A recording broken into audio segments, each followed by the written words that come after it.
유일한 사람이라는 제목으로 하나님의 말씀 전하도록 하겠습니다. 찬송가 가운데 값비싼 향유를 주께 드린 이라는 제목의 찬양이 있죠.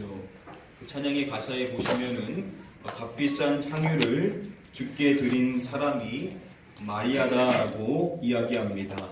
여러분, 이 마리아가 누구죠? 가사에 가보시면은 그냥 마리아라고 말하지 않고 막달라 마리아다라고 말합니다. 그 찬송가 악보를 보시면은요, 그 찬양의 가운데 위쪽에 그 찬양이 참고한 말씀이 무엇인지를 밝혀줍니다. 이 찬양은 누가복음의 7장 말씀을 참고한 것임을 밝혀주고 있습니다.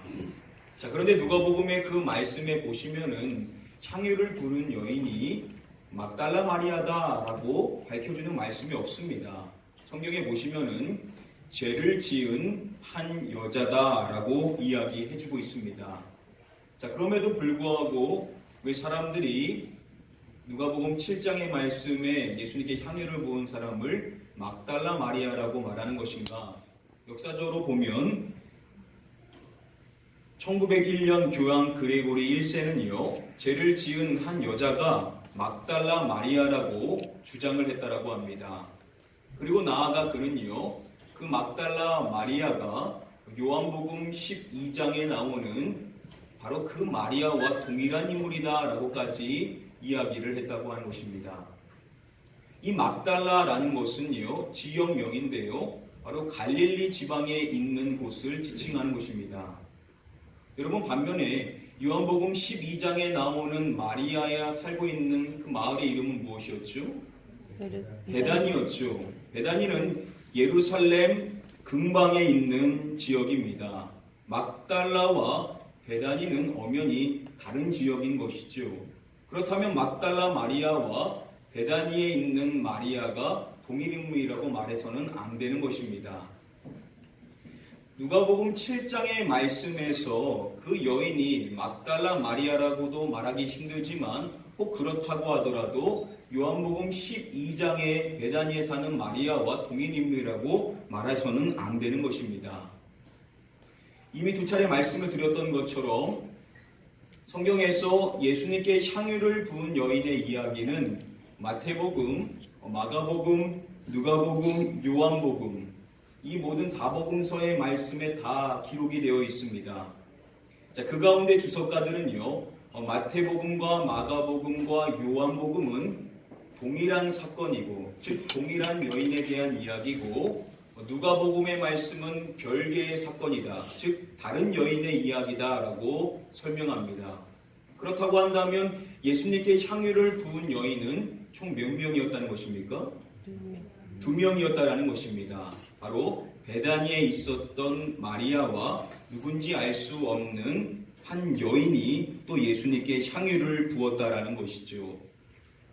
베다니에 있는 마리아 못지않게 그 한 여인도 예수님께 놀라운 헌신을 했었던 것입니다.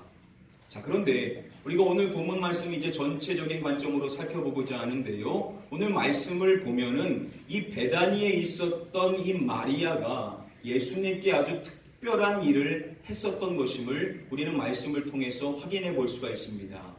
예수님께 유일한 한 사람, 특별한 사람이 있었다라고 한다면 바로 그 여인은 베다니에 있었던 마리아였다라는 겁니다. 오늘 그 내용이 무엇인지 함께 말씀을 통하여 같이 추적해 보도록 하겠습니다. 우리 다음에 본문의 말씀을 같이 한 목소리로 읽어보도록 하겠습니다. 6월절 엿새 전에 예수께서 베다니에 이르시니 이곳은 예수께서 죽은 자 가운데서 살리신 나사로라는 곳이다. 예수님께서 오늘 본문의 사건의 장소인 베다니로 오셨음을 나타내주는 말씀인데요.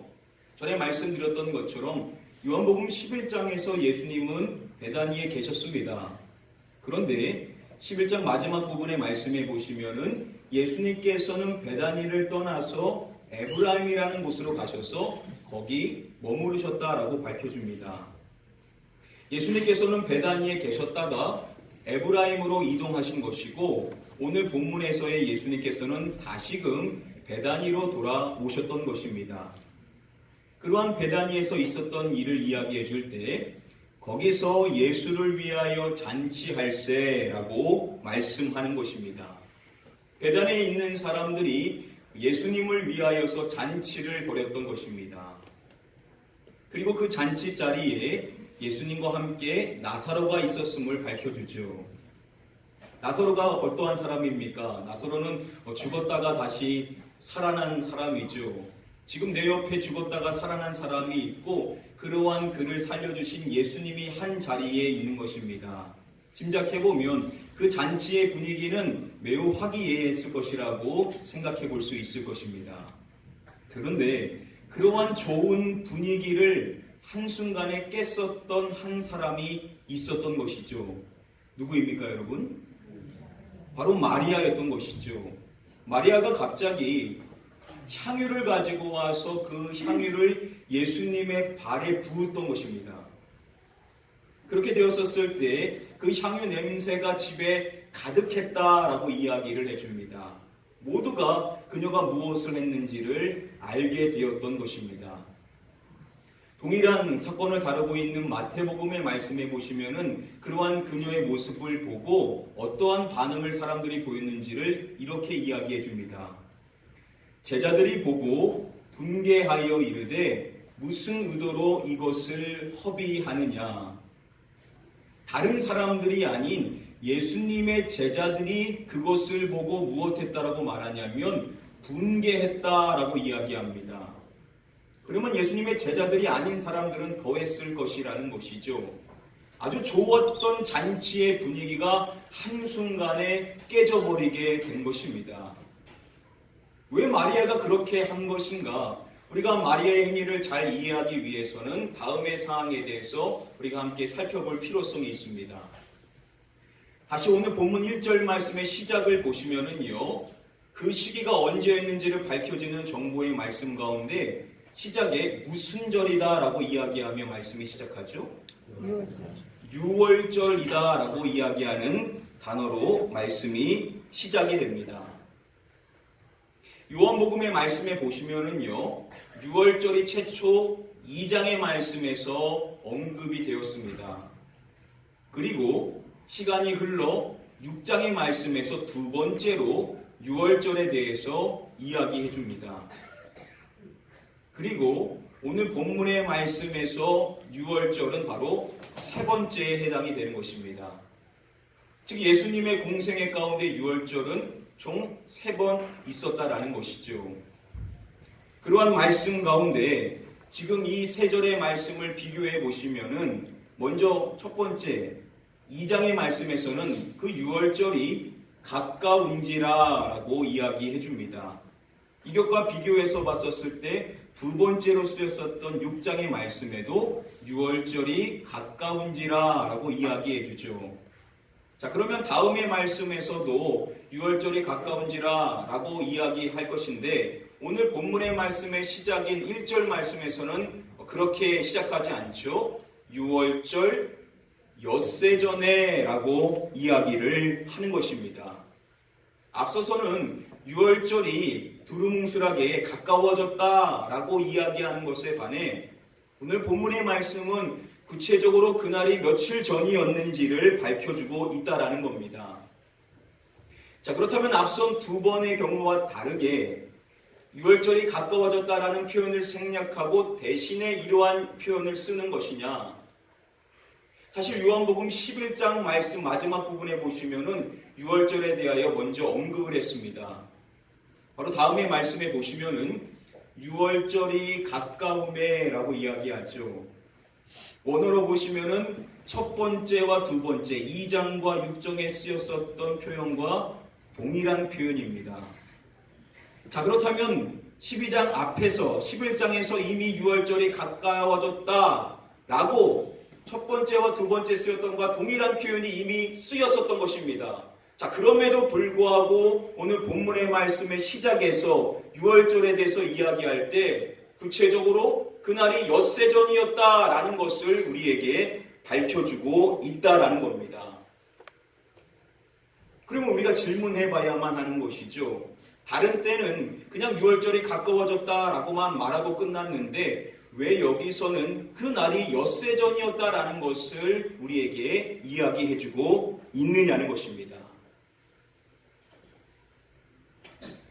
다들 잘 아시는 것처럼요, 당시 유대인들에게 있어서 이 유월절은 최대의 명절이었습니다.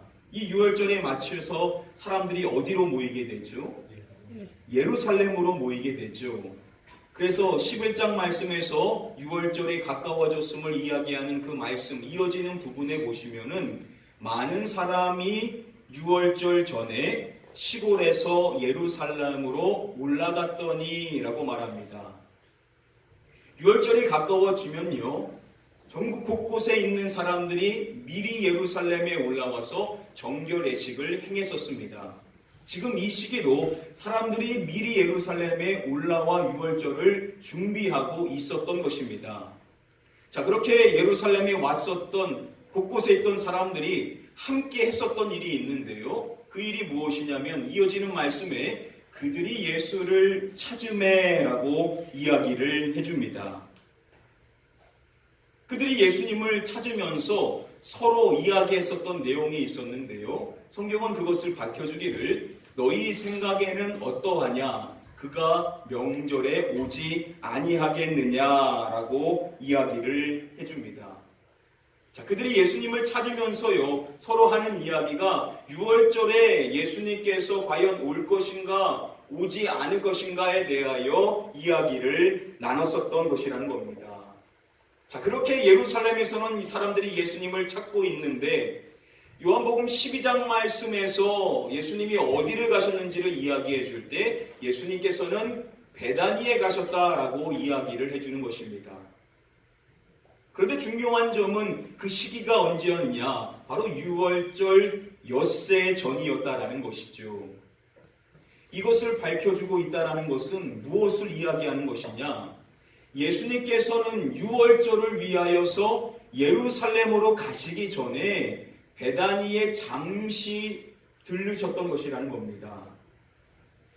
예수님께서는 베다니가 최종 목적지가 아니라는 것이죠. 잠시 그곳은 거쳐가는 것이고 예수님은 어디로 향하여 가시는 것입니까? 예루살렘으로 향하여 가시고 계신 것입니다. 예수님은 바로 예루살렘을 향하는 길 가운데 있으셨다라는 것이죠. 그래서 오늘 본문 다음에 이어지는 말씀에 보시면은요, 그 이튿날, 즉 그 잔치가 있었던 그 다음 날, 바꿔서 말하면은 유월절 닷새 전에 예수님께서 무엇을 했다라고 말하냐면 예루살렘에 가셨다라고 성경은 이야기를 해주고 있습니다. 그리고 이어지는 요한복음의 말씀의 흐름을 보면요, 유월절 엿새 전, 유월절 닷새 전인 그 이튿날, 그리고 유월절이 계속해서 가까워지고 있다라는 시간적 흐름으로 말씀이 이어지게 됩니다. 즉 예수님은 바로 이 유월절을 향하여 가고 계심을 나타내주고 있다라는 것이죠. 자, 그런데 그 시작을 알려주는 말씀이 무엇이냐? 바로 오늘 본문 말씀의 시작인 요한복음 12장 1절, 유월절 엿새 전에 라고 하는 이 말씀이 그 시작을 알려주고 있는 것이라는 겁니다. 미국의 존 메가더 목사님의 설명에 따르면요, 요한복음은 시간상으로 두 개로 분리하여서 살펴볼 수가 있습니다. 먼저 첫 번째는 요한복음 1장부터 11장까지의 말씀이고요. 나머지 12장부터 21장까지를 나눠서 살펴볼 수가 있습니다. 자, 먼저 1장부터 11장까지의 말씀은요, 예수님께서 공생의 3년 동안 있었던 이야기들을 기록하여 주고 있습니다. 즉 3년의 기간 동안 있었던 전반적인 사건들에 대하여서 이야기해 주고 있다는 것이죠. 자, 그렇다면 그와 대비되는 12장부터 21장까지는 어떠한 기간의 내용을 다루고 있느냐? 예수님께서 마지막 일주일을 보내셨던 그 시간의 사건들을 다루고 있습니다. 요한복음은 거의 절반의 분량을 예수님의 마지막 일주일에 대한 기록을 해주고 있다라는 겁니다. 자, 그런데 그러한 일주일의 시작을 알리는 말씀이 무엇이냐? 바로 오늘 본문의 말씀이라는 것이죠. 6월절 엿새 전에 라고 이야기함으로써 이제 그 마지막 일주일을 향하여 나아가고 있다는 것을 나타내주고 있습니다. 그리고 그 시작으로부터 계속해서 6월절로 가까워지고 있는 흐름으로 우리에게 이야기해주고 있는데, 그렇다면 이것이 뭘 이야기하는 것입니까? 예수님께서는 마지막을 향하여 지금 걸어가시고 계신 여정 가운데 있다는 것을 나타내주고 있다는 겁니다. 고린도전서의 말씀에 보시면은요, 사도 바울이 예수 그리스도에 대해서 이야기할 때 예수 그리스도를 어떻게 말합니까? 우리의 6월절 누구라고 이야기하죠?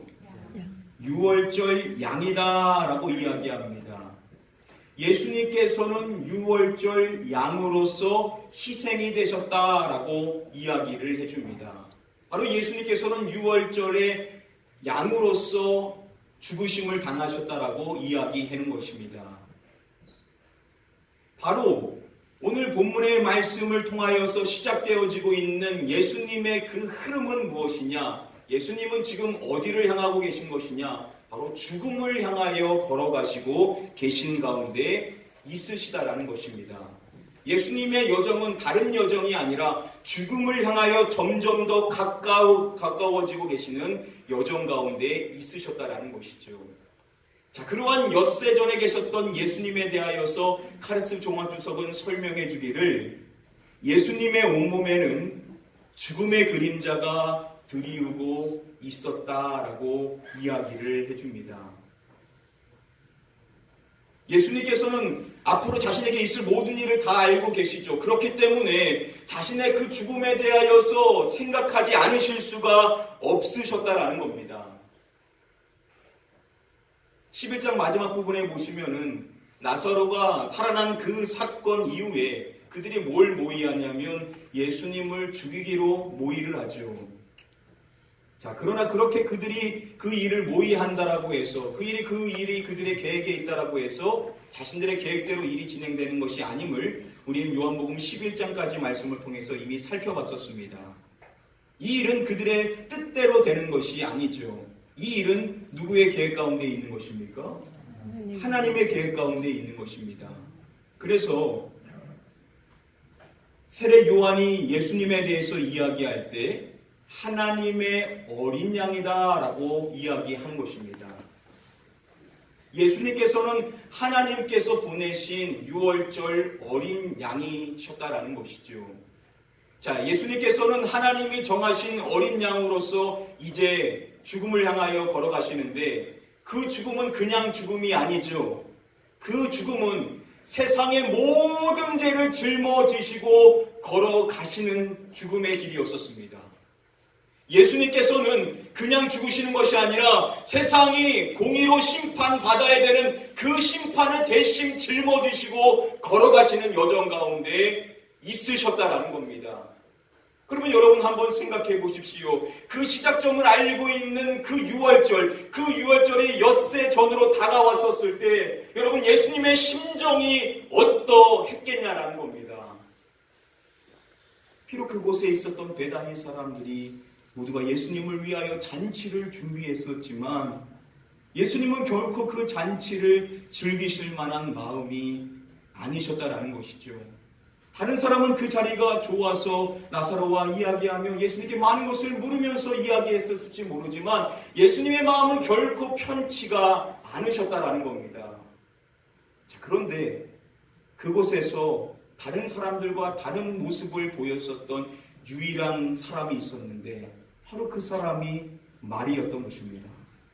마리아는 향유를 가지고 와서 그 값비싼 향유를 예수님의 발에 부은 것입니다. 다른 사람들은 도저히 이해할 수 없는 일을 마리아는 행했었던 것이죠. 자, 그렇게 마리아가 행했었던 그 일이 어떠한 의도였었는지, 어떠한 일을 위해서 그렇게 한 것인지 예수님께서는 다음의 말씀에서 그것을 밝혀주십니다. 우리 함께 다음에 본문의 말씀을 한 목소리로 읽어보도록 하겠습니다. 예수께서 이르시되 그를 가만두어 나의 장래를 위하여 그것을 간직하게 하라.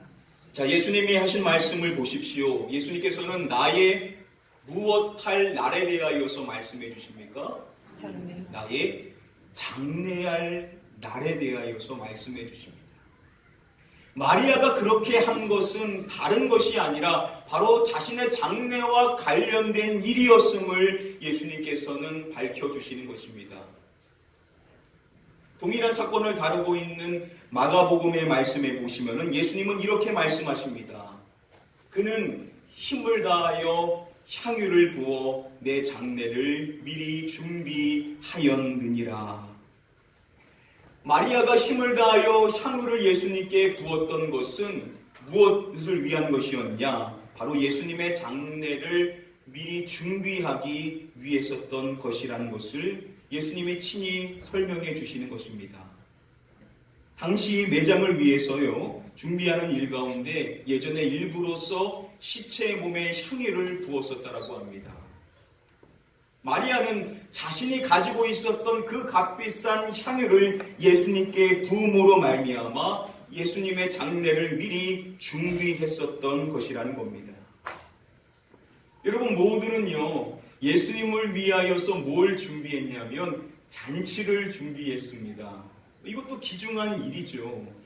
그러나 그 가운데에서 유일하게 한 사람만이 다른 일을 준비했는데 그 일이 무엇이냐? 바로 장례였다라는 겁니다.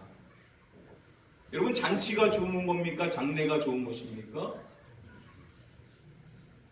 시기적절한 게 좋은 거겠죠. 아무리 많은 사람이 한다라고 해서 그 일이 좋은 것은 아닐 것입니다. 모두가 잔치를 준비했었지만 지금 예수님의 마음에 부합되는 일은 무엇이겠습니까? 잔치가 아니라 무엇인 것이죠?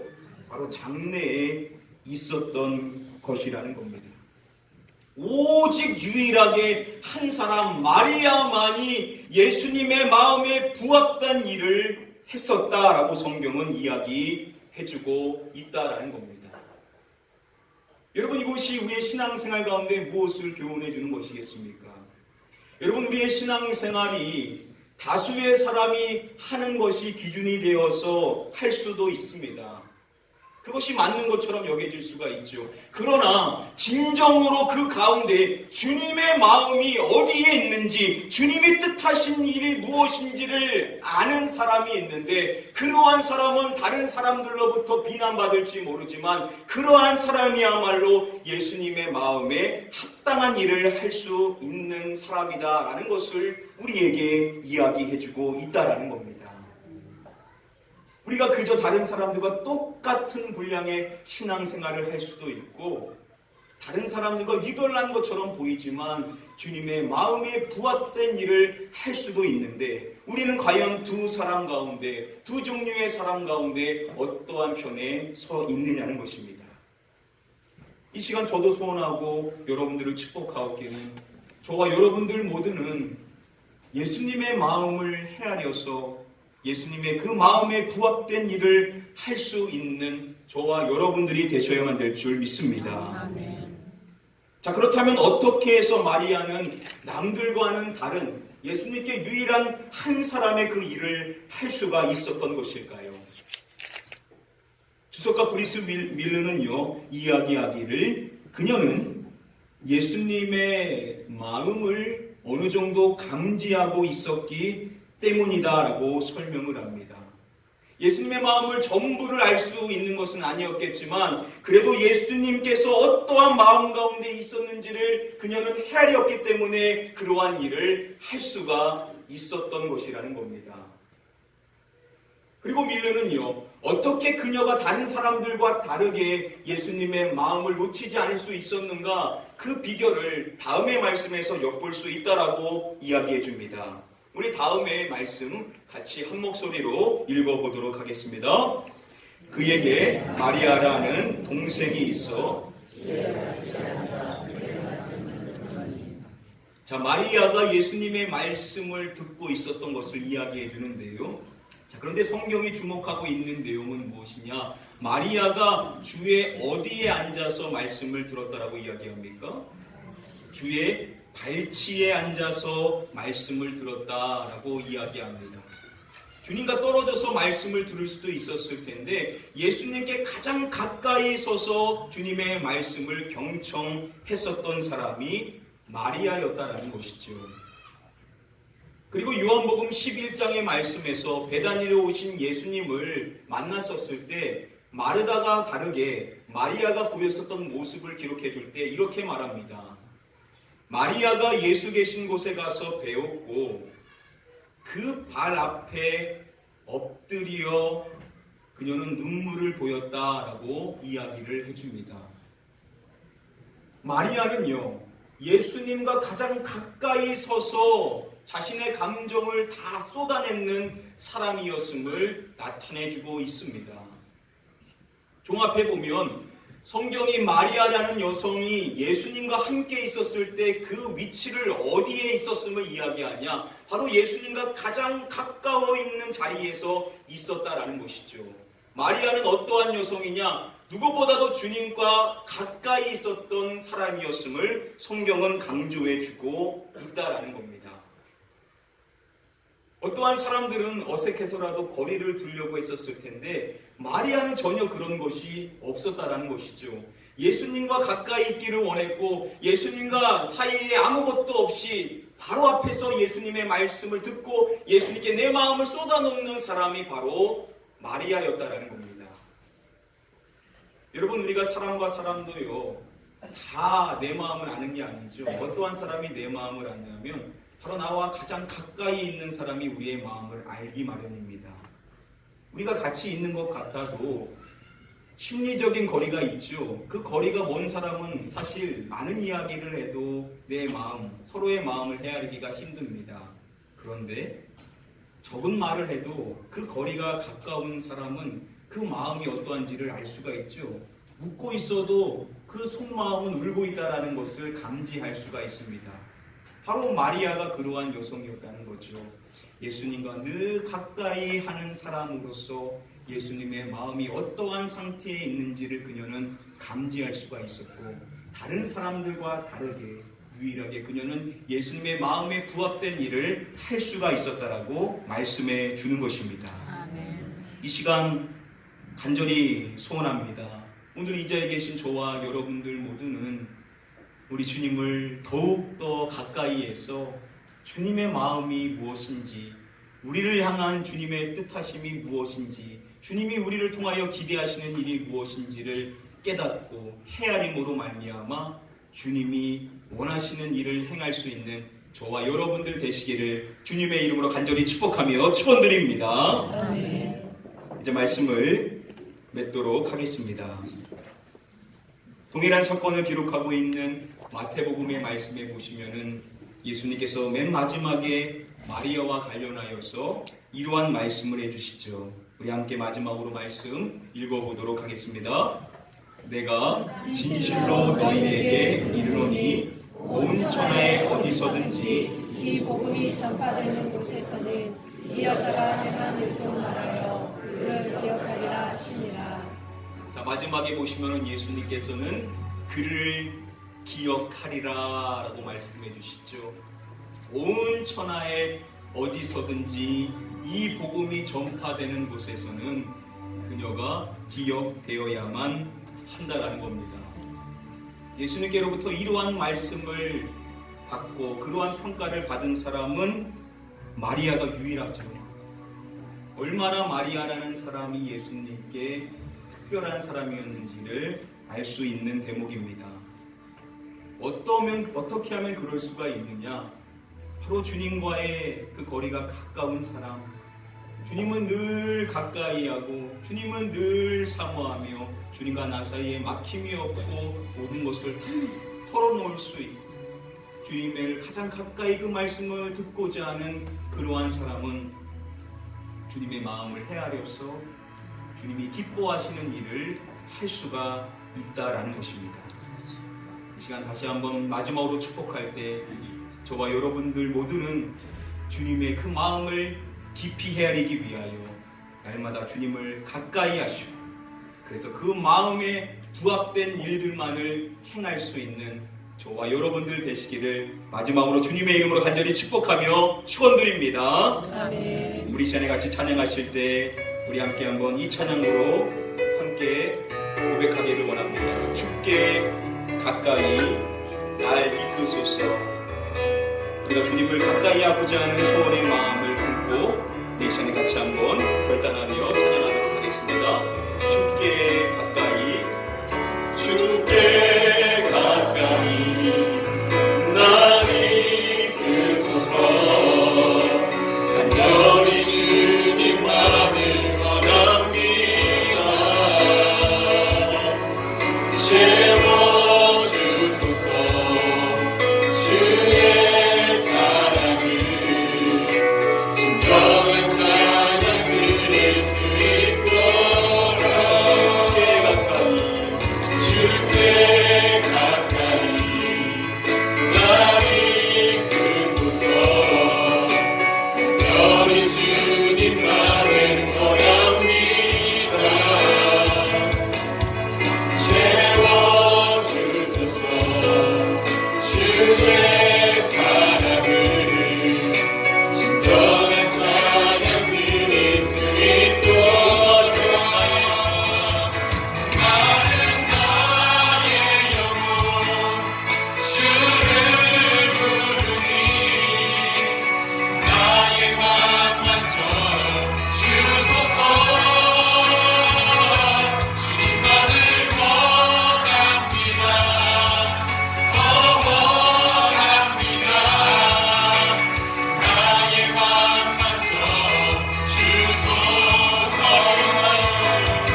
마른 나의 영혼 주를 부르니 나의 맘만져 주소서. 주님만을 원합니다. 더 원합니다. 나의 맘만져 주소서. 마른 나의 영혼 주를 부르니 나의 맘만져 주소서. 주님만을 원합니다. 더 원합니다. 나의 맘만져 주소서. 목마른 나의 영혼 주를 부르니 나의 맘만져 주소서. 주님만을 원합니다. 더 원합니다. 나의 맘만져 주소서. 주님만을 원합니다. 주님만을 원합니다. 더 원합니다. 나의 맘만져 주소서. 우리 시간에 같이 한번 기도하겠습니다. 이 시간 기도하실 때 주여, 우리가 주님의 마음을 헤아릴 수 있기 위하여 더욱 주님께 가까이 나아갈 수 있기를 원합니다. 주님만을 소원하며 주님의 만지심을 기대하며 살아가는 자 되게 하여 주시옵소서. 우리 간절히 사모하는 마음으로 함께 한번 통성으로 같이 기도하도록 하겠습니다. 기도합니다. 아버지 하나님, 우리 이 자리에 있는 저희 모두의 신앙을 기도할 때 우리가 무엇을 기도하며 신앙생활을 했는지 다시 돌아보기를 원합니다. 우리가 다른 사람의 기준이 되었습니다. 하나님의 주님의 못하신 것, 여러분의 그 마음을 헤아리며 신앙생활을 하고 있습니다. 오늘 이 시간 내 모습을 돌아보기를 원합니다. 주여, 내 마음이 주님께 향할 수 있기를 원합니다. 우리가 더욱 주님을 가까이 하는 자가 되므로 말미암아 주님의 마음을 알 수 있게 하여 주시옵소서. 우리의 모든 것을 아시는 주님, 우리의 모든 삶을 하나님의 은혜를 부어주시는 주님, 주님의 그 은혜를 마음을 날마다 보이게 하여 주님의 마음을 내려주시는 자 되시기를 원합니다. 마리아와 같이 주님의 마음에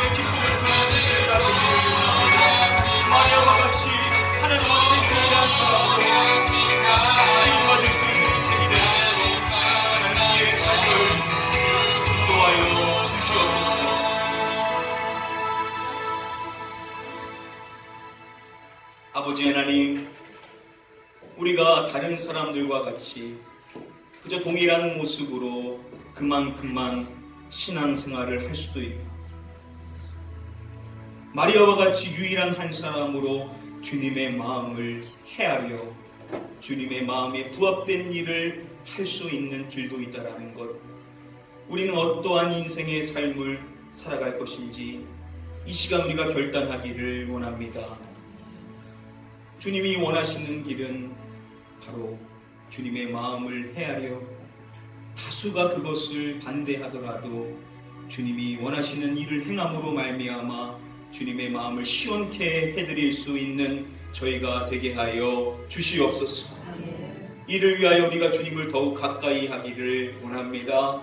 주님만을 원하게 하여 주시옵시고, 주님이 내 전부가 되게 하여 주시옵시고, 다른 것 구하지 않고 오직 주님의 얼굴만을 구하는 신앙이 됨으로 말미암아 주님의 마음을 알 수 있는, 주님의 마음을 헤아릴 수 있는 깊이 있는 신앙이 바로 우리의 신앙이 될 수 있도록 은혜를 베풀어 주시옵소서.